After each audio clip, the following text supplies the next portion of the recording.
Bonjour Marie, bonjour à tous. Cette vidéo pour vous faire part de mon témoignage. Et oui, parce que les témoignages, c'est important et je pense que finalement, c'est mieux que parfois des écrits. Il est tellement important de pouvoir parler aux gens. Je vais vous parler de mon histoire. Euh, alors, je vais faire brève hein, parce que à 32 ans, j'en ai vécu déjà pas mal. Mais le sourire que j'ai aujourd'hui, je ne l'avais pas il y a encore peut-être 3 semaines. Je suis une jeune fille, enfin jeune femme maintenant. J'ai grandi, au Sénégal, ballottée entre, la guerre et la famine et mais aussi, la souffrance, la, l'abandon et aujourd'hui, ben, comment vous dire que c'était des blessures non fermées où j'ai pas pu mettre de pansement, parce qu'à chaque fois je me reprenais le retour de la médaille, soit avec les expériences de la vie, soit, par rapport à mon métier. Donc je suis animatrice de métier et tous les jours, on en voit des vertes et des pas mûres. Donc j'ai grandi comme ça, j'ai été séparée de ma maman pendant des années. J'ai retrouvé ma maman à l'âge de 12 ans. Comment vous dire que c'est, pas l'âge, rêvé, hein? Bah non, parce qu'on arrive en préadolescence, adolescence, compliqué pour une maman, hein. Enfin maintenant je peux en parler puisque je le suis, mais elle a pas encore cet âge-là. Donc voilà, je fuyais les problèmes, je fuyais l'amour, hem et à l'âge de 17 ans, donc j'ai décidé d'être animatrice et de donner, beaucoup d'amour aux enfants, hem donc de tout l'amour que je n'ai pas pu avoir ou du moins, quand je pensais, que c'était de l'amour, bah, je le fuyais aussi parce que je n'étais pas prête de l'accepter. Donc voilà, de l'âge de mes 17 ans à mes 25 ans, j'ai beaucoup voyagé. J'ai, heu, j'ai beaucoup découvert. J'ai eu la chance de faire beaucoup de pays dans lesquels j'ai pu faire une ouverture d'esprit, rencontrer des gens exceptionnels. Hem, mais finalement, il y avait un manque à l'intérieur de moi. Je savais pas quel était ce manque, mais j'avais toujours besoin d'être entourée, j'avais toujours besoin d'avoir des gens autour de moi, et parfois c'était des gens malveillants. Mais je m'en suis rendu compte qu'il y a peu. À 25 ans, j'ai posé mes valises. Je me suis mise avec, la personne qui est mon mari actuellement. On a voyagé aussi. Voilà, j'étais heureuse, j'étais bien et puis, un jour, je suis tombée enceinte et j'ai vécu ma grossesse, bah, très bien. Pas de problème là-dessus, sauf que waouh, waouh, j'allais devenir maman. Qu'est-ce que c'est être maman? Bah, maman, c'est, bah, en fait, je savais pas parce que ma maman, elle a été là qu'à l'âge de mes 12 ans. Donc ça a été un peu panique à bord, mais heureusement, elle était là à la naissance de ma fille et c'était une peur de devenir maman. J'avais peur de d'être comme mon père, d'abandonner mon enfant, j'avais peur. J'avais très, très peur, hem et j'ai tout fait pour pas être, une maman comme mon père a pu être, un homme violent, un homme méchant. Et parce qu'il faut savoir qu'il m'a abandonnée à l'âge de 12 ans, donc j'aurais peut-être préféré qu'il m'abandonne à la naissance, finalement. Et hem et donc je suis devenue maman et waouh, c'était un réel bonheur, ça l'est toujours, mais je me suis perdue en tant que femme et ça veut dire que mon rôle de maman a pris le dessus sur tout. Heu, Mon mari n'était devenu un coloc, mon meilleur ami surtout, mais ce n'était plus mon mari. Heu, je lui reprochais beaucoup de choses et alors que finalement, je pense que c'est la personne la plus bienveillante que je peux avoir autour de moi. Il avait tellement d'amour pour moi que j'en voulais pas.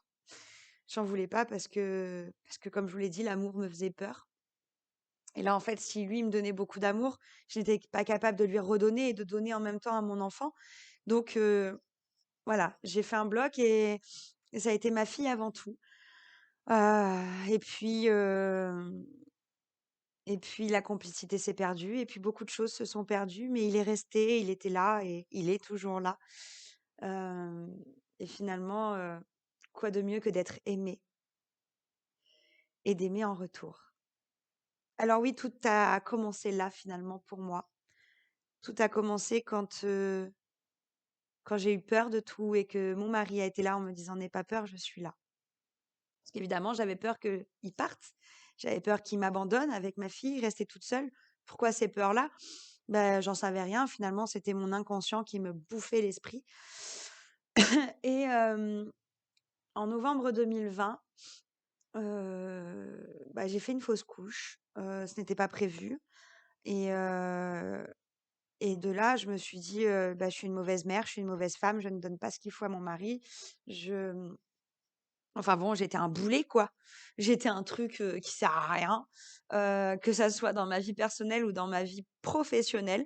Voilà l'image que j'avais de moi, une personne qui ne sert à rien, une personne qui est juste là pour faire, les choses, donc soit, la femme de ménage, la femme au foyer, l'animatrice qui est là juste pour garder vos gamins et ben non. Aujourd'hui, non, je ne suis plus ça. Je ne suis plus cette personne. Je suis Charlet, je suis, une personne en chair et en os et pourquoi je vous dis ça? Parce que, pendant des années, ces personnes-là ont profité de ma faiblesse et ont profité de ma descente aux enfers pour me rabaisser encore plus, pour m'enfoncer au fond du trou, pour, pour faire de moi finalement une victime.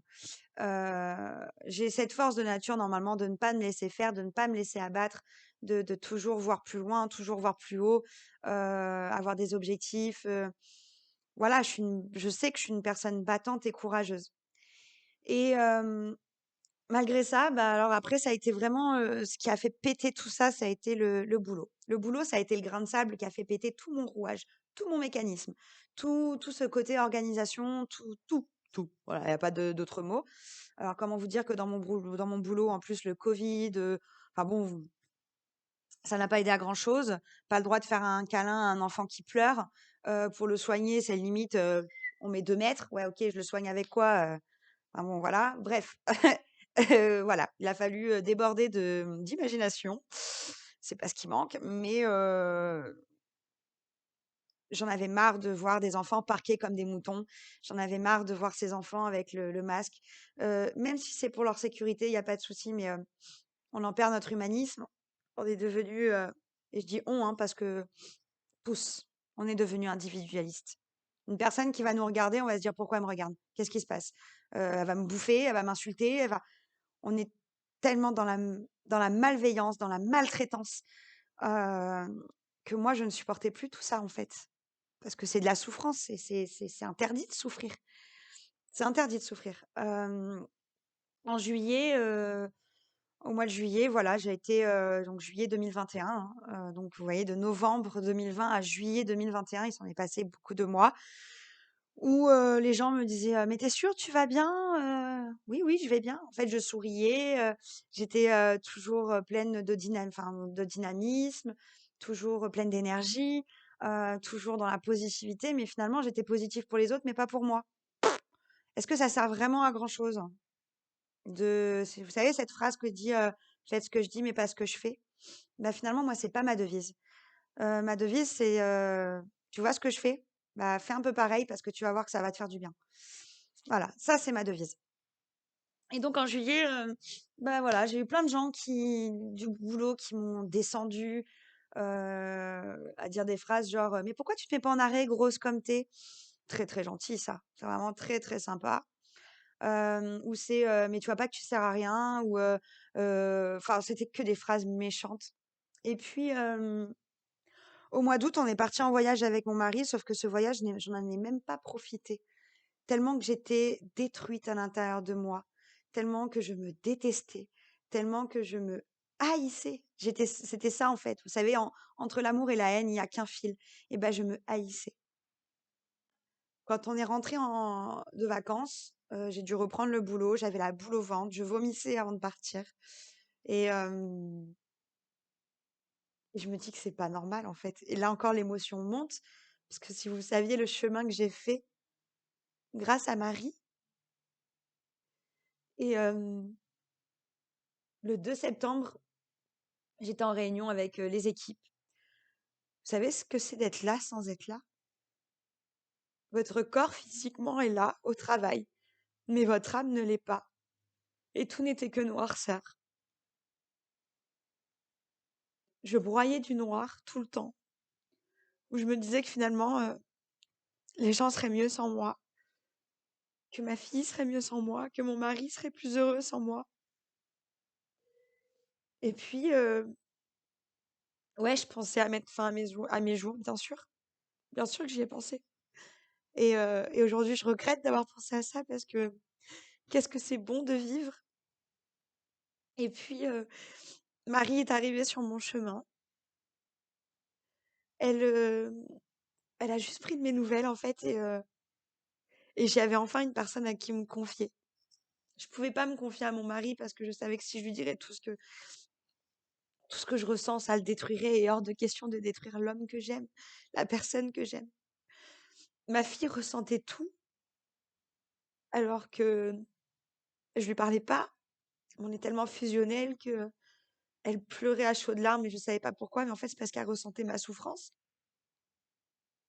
Et là, je me suis dit, c'est pas possible, on peut pas ressentir ce que je ressens, c'est compliqué. Et, et Marie est arrivée. Marie est arrivée, elle a su toucher du doigt ce qui n'allait pas. Et puis, elle m'a dit que j'étais une belle personne, que j'avais encore quelque chose à faire dans ma vie, dans ce métier. Parce que si j'ai fait ce métier, c'est justement parce que j'en avais marre de voir des enfants souffrir. Et, euh, et Dieu sait que beaucoup d'enfants souffrent encore à cause de ce Covid, maltraitance, enfants battus, femmes battues, hommes battus. Et, euh, et je me suis dit, allez, en fait, cette personne, c'est celle qui va pouvoir m'aider, parce que le psy ne m'aidait pas, hein. Oui, oui, évidemment, hein. Se dire qu'on va chez un psy, ce n'est pas dire qu'on est faible. Se faire aider ne veut pas dire qu'on est faible. Se faire aider ne veut pas dire qu'on est une pauvre merde. Se faire aider, c'est être courageux. Se faire aider, c'est savoir, bah, comment dire, se prendre en main, bien sûr, pour soi. Combien d'entre vous, là, qui regardent cette vidéo, aident les autres sans s'aider soi-même? Allez, on fait un petit sondage, même si c'est qu'une vidéo, mais combien? Combien d'entre vous a toujours tendu la main aux autres ou donné aux autres sans recevoir? Ou très peu. Moi, je fais partie de ces gens-là, où j'ai énormément donné, où j'ai énormément tendu la main, et peut-être à des gens même malveillantes. Et pourquoi? Pour me reprendre des réflexions. Marie, merci. Merci d'avoir remis les choses dans les bonnes cases ou de m'avoir aidé à le faire, parce que finalement, je dis toujours que c'est toi qui m'as aidé, mais tu m'as aidé en fait à aller chercher les ressources à l'intérieur de moi. Tu m'as aidé à balayer tout ce qui était tristesse, souffrance, haine, tout ce qui peut être la peur. Euh, tu as su remettre les émotions au bon endroit. Et aujourd'hui, oui, aujourd'hui, je souris, mais je souris pas pour faire plaisir. Je souris parce que je suis heureuse. Je souris parce que je suis dans le bonheur, bien sûr. Et oui, ça énerve les gens quand je souris autour de moi qui me disent: «Ouais, mais pourquoi tu as toujours le sourire? Mais toi, pourquoi tu fais toujours la gueule, en fait? Posez-vous les bonnes questions». Moi, je me le suis pas posé, mais jusqu'au jour où j'ai vu ce mur et je me suis dit: «Je fonce ou pas?» Bah non, j'ai pas foncé parce que je me suis posé la question.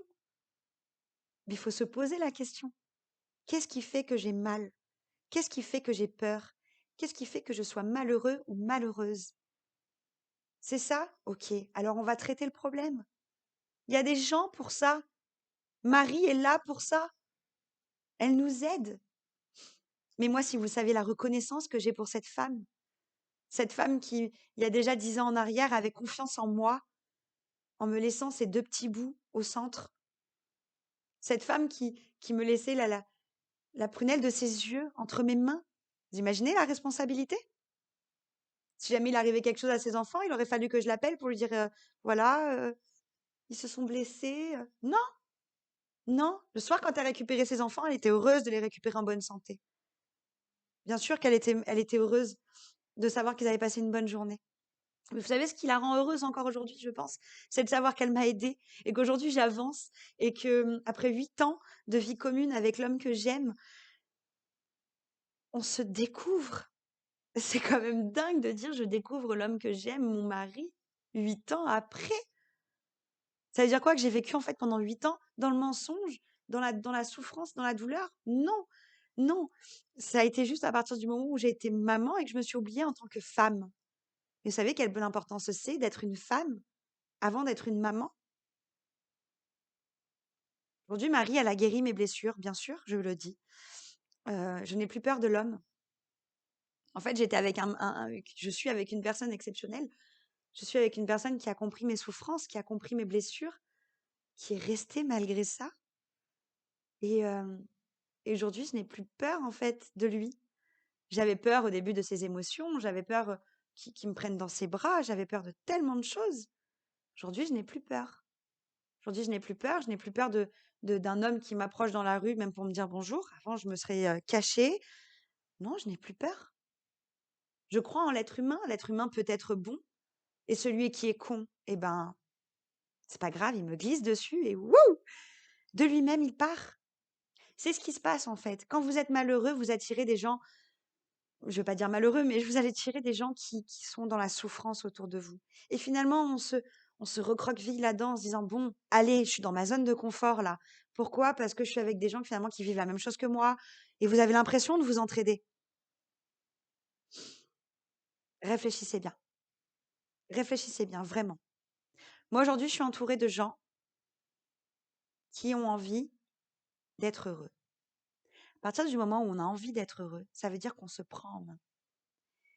Et les gens, toujours, qui sont dans le négatif autour de moi, et je le vois, et c'est incroyable, quand ils me disent: «Ouais, non, il y a ça qui va pas, il y a ça qui va pas, il y a ça qui va pas». Et donc, qu'est-ce que tu vas faire pour que ça aille? Qu'est-ce que tu vas faire pour avancer? Bah, rien. OK, ciao. Bah, tu m'aides pas? Non. Non, parce que je t'ai donné ce qu'il fallait? Non, parce que je t'ai poussé à faire ce qu'il y avait à faire, je t'ai donné des conseils, tu ne veux pas les écouter parce que tu n'es pas prêt à entendre? Non. Non, je n'irai pas dans ta zone de confort.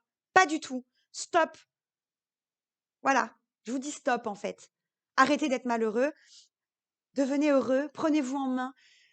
Dites-vous que la vie est belle, mais vraiment. On a tellement de choses autour de nous qui sont moches. La guerre, la maladie, le Covid. On fait chier ce Covid. Mais je peux vous assurer qu'on peut être bien à l'intérieur de soi. Je ne suis pas là en train de vous parler d'un monde de bisounours. Au contraire. Je vois exactement ce qu'il y a autour de moi. J'ai grandi au Sénégal, hein, dans la guerre, la famine. Je sais ce que c'est le malheur, bien sûr. Mais vous savez ce que c'est de passer le pas de la porte de chez moi et de me dire, je vais au travail avec le sourire, j'ai pas la boule au ventre. Celui qui veut me dire ce que je fais, c'est de la merde, bah, crois ce que tu veux. Moi, je sais que ce que je fais, j'y crois. C'est ça, en fait. C'est croire en vous. Moi, aujourd'hui, j'ai l'amour de moi-même, j'ai l'estime de moi-même. Chose que je n'avais plus il y a déjà, allez, j'abuse sur 3 semaines, mais fin octobre. J'ai commencé mes séances avec Marie fin octobre. Nous sommes le 6 décembre. Croyez vraiment que aller voir un psy m'aurait aidé? Ouais, je l'ai vu ma psy, en même temps que je voyais Marie. Mais c'est Marie qui m'a aidée, finalement, à avancer si vite, à retrouver cette sérénité à l'intérieur de moi. Aujourd'hui, je suis heureuse. Aujourd'hui, j'aime qui je suis. Grosse, pas grosse, je m'en fiche. Vieille, pas vieille, cheveux blancs, m'en fiche. Je suis moi-même. Je suis moi-même et j'aime qui je suis. Je ne pensais pas un jour le dire, mais j'ai l'estime de moi-même. Je sais où je vais, je sais qui je suis, je sais ce que je vaux. Et même si, aux yeux des gens, ça ne leur suffit pas, c'est pas grave. Moi, ça me suffit. Ça me suffit et ça suffira peut-être à la personne qui croisera mon chemin. Ce que j'apporte aux enfants leur suffit. Ce que j'apporte parfois aux personnes qui m'entourent leur suffit. Pourquoi demander plus? Le plus, si je te le donne, finalement, tu vas le prendre, tu vas me bouffer, tu vas me vampiriser et puis ça va me détruire. Non, j'ai pas envie. Aujourd'hui, je suis protégée. Je me protège moi-même de mes émotions des autres. Et je pense que vous en êtes capable. Alors, si tous ces mots ont résonné en vous, n'hésitez pas, vraiment. Marie est là pour vous. Et si vous avez encore des questions, je serai prête à y répondre, bien sûr. Parce que Les personnes qui passent le pas, c'est celles qui veulent s'en sortir. Et oui, je dis merci. Merci à Marie de m'avoir montré que la vie est belle, de me faire profiter chaque jour de ma famille, de ma fille, de mon mari. Vous imaginez tout ce que j'aurais pu louper finalement? Alors voilà, je pense que mon témoignage est fini. Heu, mais je souris, c'est des larmes de joie, ce n'est pas des larmes de tristesse, c'est vraiment des larmes de joie. Prenez soin de vous et au plaisir peut-être de vous rencontrer un jour. Et puis, quand vous sentez que ça va pas, pensez à cette petite étoile. Marie est là.